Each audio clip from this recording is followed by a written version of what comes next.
Bonjour à toutes et à tous et bienvenue sur Bref Réal. Et oui, depuis un moment, j'avais arrêté de faire des débriefs parce que j'avais des petits problèmes de santé, j'avais pas forcément le temps ni l'énergie de le faire.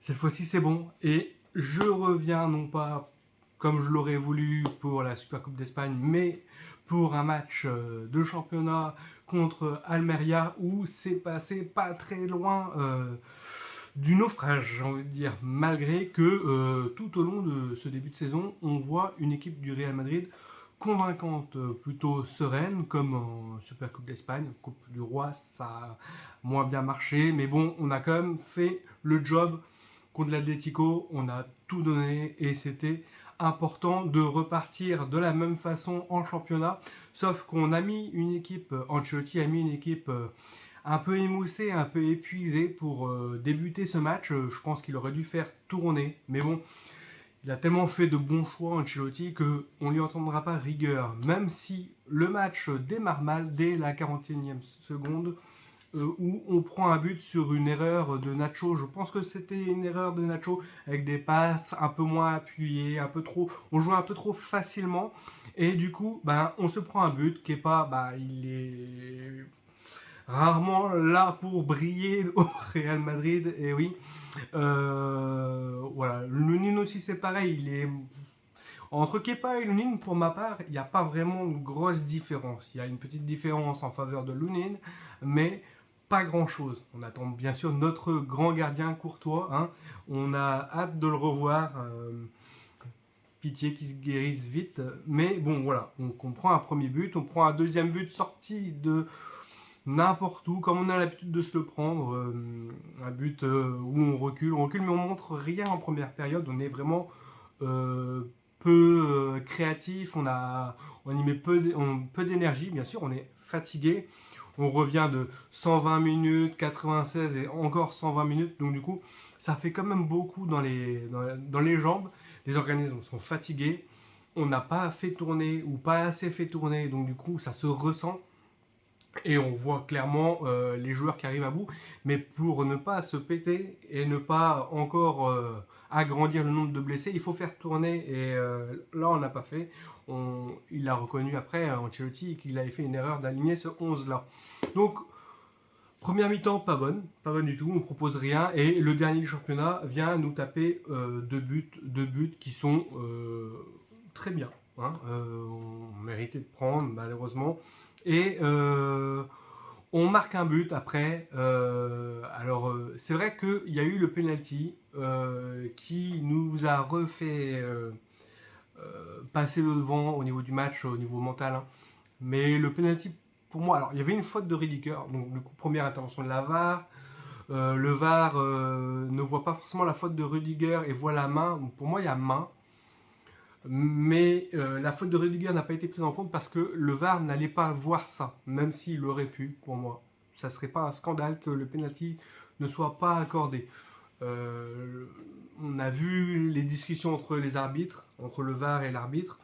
On a vu que c'était vraiment, il y a quelque chose, on te montre, maintenant, t'en fais ce que tu veux. Euh, Bien sûr que j'aurais bien aimé que ça soit dans des buts, dans des occasions, comme le retourné acrobatique de Jude Bellingham. J'aurais bien aimé que tout ça rentre plutôt qu'un but sur un penalty ou des buts litigieux, mais bon. Voilà, donc du coup, penalty, but, penalty très mal tiré par Bellingham, mais ça rentre quand même. 2-1, il y aurait failli y avoir le 3-1 d'Almeria qui ne vient pas parce que le VAR encore revisionne et réinterroge au niveau de l'arbitre. Il y a une faute sur Bellingham qui était bien présente. Pour moi, ce but-là devait être annulé parce qu'au début de l'action, Bellingham reçoit une main dans la figure, dans le visage. Suite après à ça, où le Vinicius qui marque de l'épaule, le but est pour l'instant en premier lieu annulé par l'arbitre, puis revisionné par le VAR en disant qu'il y a bien épaule et non main. Et on voit bien que pour moi il y a vraiment le geste du coude qui est pas bon. Je l'aurais pas accordé parce qu'il y a une volonté d'avancer quand même le coude, même si tu peux marquer du haut de l'épaule, il y a une volonté quand même d'avancer le coude. Et pour moi, alors ça, je l'aurais peut-être pas mis non plus. Mais bon, tous les matchs où ça nous porte pas chance, le VAR et tout, bon, je veux bien qu'il y en ait plein qui fassent des polémiques et qui disent oui, ça peut être sifflé comme ça peut ne pas être sifflé. Là, ça fait 3 actions où le VAR intervient en faveur du Real Madrid. 3 actions, c'est quand même beaucoup en un match. C'est rare hein, que le VAR intervienne 3 fois pour une même équipe en un match. Donc, ça peut questionner, mais c'est toujours dans l'esprit du jeu. Après, on voit que le penalty, le premier, voilà, il y a quand même quelque chose. Sur le but refusé d'Almeria, il y a quelque chose. Sur l'épaule de Vinicius, il y a quand même épaule, il n'y a pas main. Mais il y a de l'intention derrière et il y a ça l'interprétation de l'arbitre. Maintenant, voilà, j'aurais préféré que ça soit d'une autre façon, la victoire, malgré le but à la fin de Dani Carvajal et les 11 minutes d'arrêt de jeu qui ont été vraiment énormes. Hein. Je pense que c'est pour compenser le VAR et l'utilisation du VAR et les fautes et tout, mais quand même, ça fait quand même beaucoup de choses. Même si Carvajal a marqué le but victorieux et ça nous procure une bonne dose d'émotion parce qu'on voit que le Real gagne le match alors que c'était vraiment très très très mal embarqué cette histoire parce que face au dernier du championnat on aurait pu vraiment je pense que on s'en sort plutôt très très très très bien. Maintenant je pense qu'il faut laisser souffler, il faut repartir. On a une bonne équipe, on a tous les joueurs qui sont là, il faut faire des changements. Il faut mettre Arda Güler, il faut mettre Diaz, il faut mettre tout le monde à contribution, faire tourner l'équipe qui a été changée à la mi-temps, parce qu'il a fait des changements, il a enlevé Nacho, il a enlevé tous les joueurs qui, pour lui, étaient fatigués. Et je pense que l'équipe qui a commencé la seconde période aurait dû débuter le match avec, après, un apport de nouveaux joueurs comme Arda Güler et tout.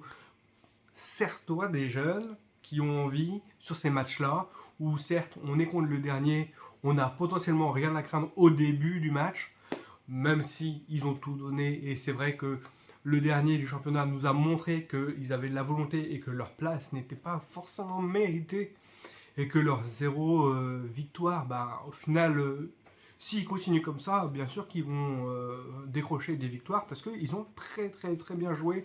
Et je pense que oui, tout. Je pense que j'aurais été eux, j'aurais été dégoûté aussi parce que le scénario fait que tu peux aussi te dire l'arbitrage a beaucoup pesé sur le match. Et voilà, en première mi-temps, on a bien vu que c'était pas trop sifflé. Deuxième mi-temps, ça a été sifflé beaucoup et voire trop. Donc surtout en faveur du Real en deuxième mi-temps avec le VAR. Mais bon, on va voir ce que ça va donner dans les prochains matchs. Là pour l'instant on reste deuxième du coup parce que maintenant Girone, on sait que Girone a gagné. On a un match de retard, tranquillement. Pour moi ça va dans le bon sens. Maintenant il ne faut pas faire d'erreur au niveau de l'effectif. Il faut laisser reposer l'équipe. Il faut surtout pas tout cramer. Et c'est vrai que on a quand même un Jude Bellingham en forme. On a un Carvajal, mais incroyable. Depuis quelques matchs, Carvajal, il est en mode patron. Alors j'entendais au début de saison, beaucoup de gens qui disaient est-ce qu'il va être en forme, est-ce qu'il va être essoufflé, comme des fois il n'arrive pas à revenir défendre alors qu'il part à l'attaque. C'est quelqu'un qui est extrêmement important pour faire des centres, comme ça. Donc offensivement, il apporte, défensivement, il apporte, et il court vite, et il nous sauve beaucoup en ce moment. Donc je pense que il est à son prime. Il est à son prime, et il faut aussi le faire se reposer, parce que plus il a des jours de repos, plus il arrive et commence à avoir un certain âge. Donc c'est vrai que pour tenir le rythme avec les gros matchs qui sont à venir, genre la Ligue des Champions, entre autres, ou le championnat quand ça aura des matchs un peu plus serrés, il va nous faire du bien un peu de repos. Voilà, et faire jouer les plus jeunes. Puis voilà. Donc pour l'instant, je reviens. Désolé de vous avoir laissé pendant un petit moment sans vidéo. Là, ça va revenir. Là, je pense que je vais pouvoir redémarrer sur une petite lancée. Voilà, je pensais faire sur la Super Coupe d'Espagne. Malheureusement, je n'étais pas rétabli à temps. Maintenant, c'est le cas. On va pouvoir débriefer tranquillement des matchs du Real Madrid. Allez, sous